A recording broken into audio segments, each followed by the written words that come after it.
Okay, here's a story you'll recognize soon enough.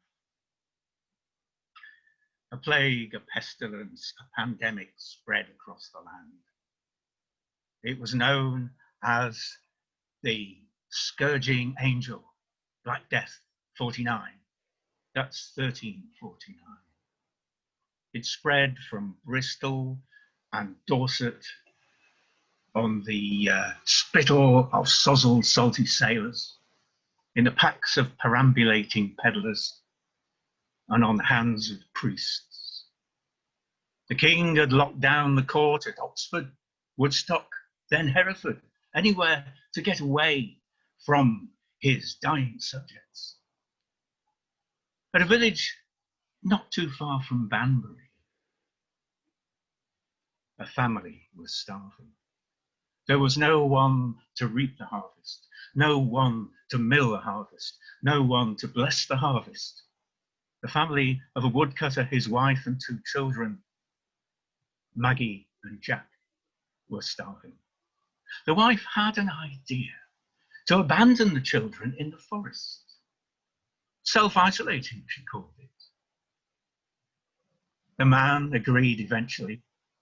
The children were taken and they slept beside a bonfire deep, deep in the wild wood. And when they awoke, there was no one else there. How are we going to get home? Wailed Maggie. Oh, it's all right, said Jack. I've laid a trail of sunflower seeds all the way from home to here. Sunflower seeds, she said. Sunflower seeds? Yes, it's all I could pick up when we were dragged out of the house this morning. I couldn't find any white pebbles. They looked. There were no seeds to be found. So they wandered on into the forest, Jack scattering seeds as he went out of habit, till he had the last seed in his hand. And they came to a clearing. And in the clearing was a garden. And in the garden was a cottage. And what a garden it was. Fruit trees by the 10, by the dozen, all heavy with fruit, vegetables in rows, flowers, chicken in the coop, a cow in the byre. And they went and they found the little gate that let them in through the picket fence. Look at the flowers, said Maggie. There's pansies, there's hollyhocks, there's marigolds, there's poison ivy, there's hemlock. And Jack said, look at the mushrooms under the trees.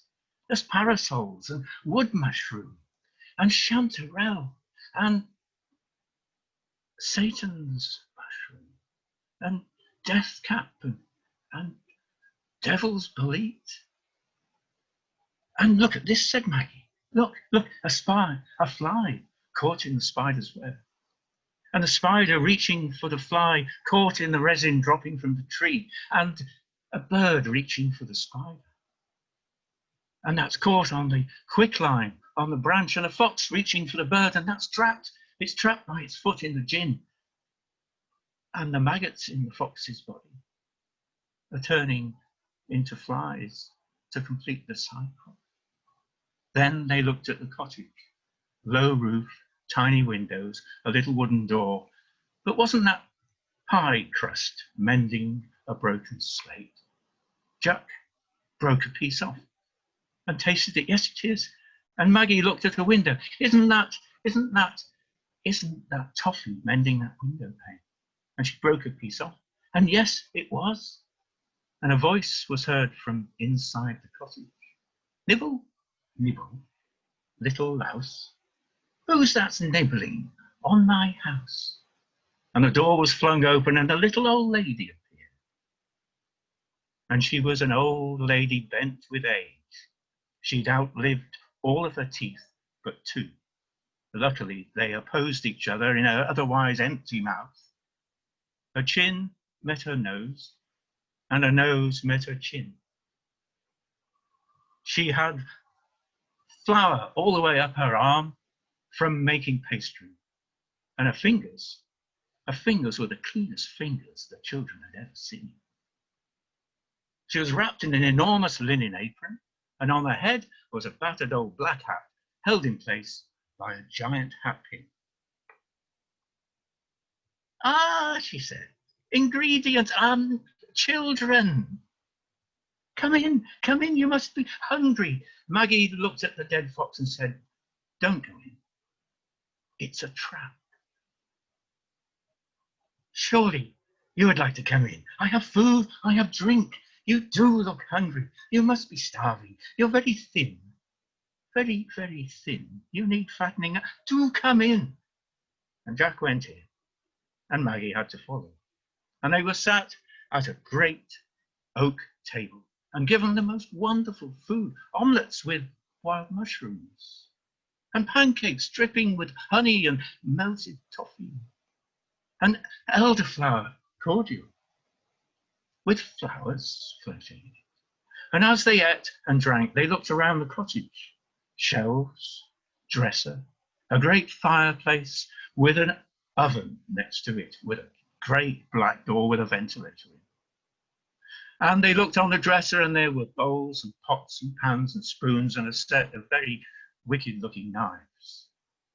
On a shelf by the window were two enormous leather-bound books.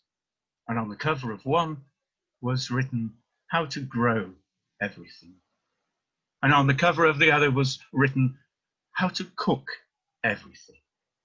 "I see, you see my life's work there. I've been working on every chapter.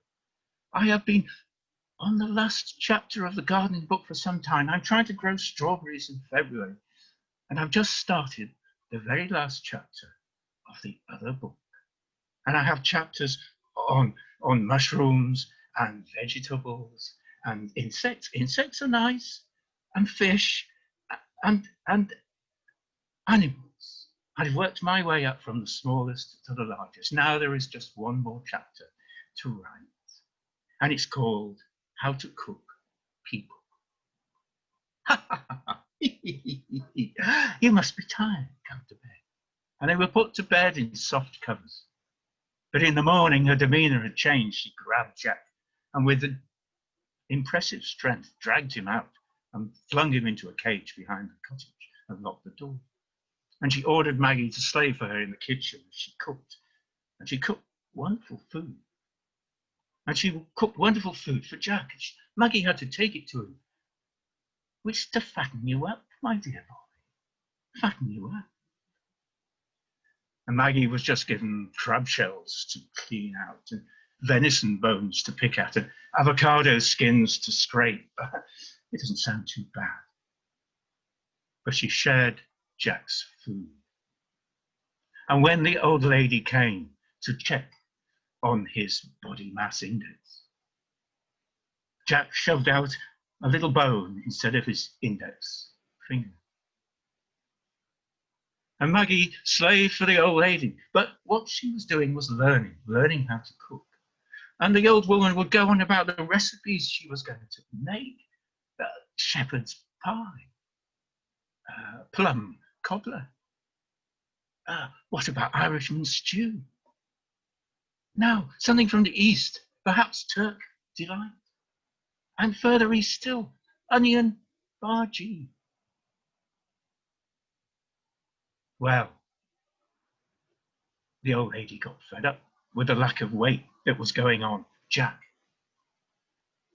And she said, "I've got to cook him anyway." So she ordered Maggie to get a pot of water to put on the boil. Maggie thought to herself, "I've got to do something now."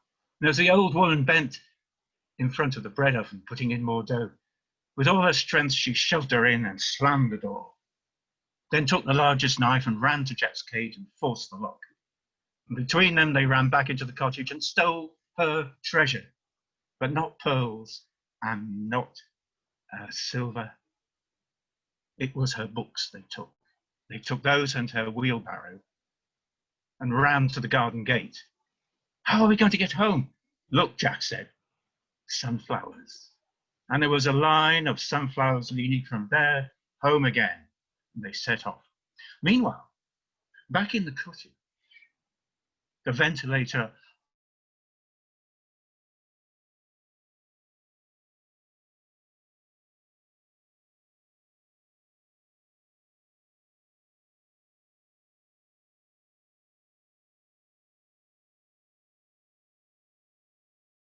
It's a very good insulator. And the hook found the latch, and the latch was lifted, and the door shot out, open, and out rolled what can only be described as a cottage loaf with boots.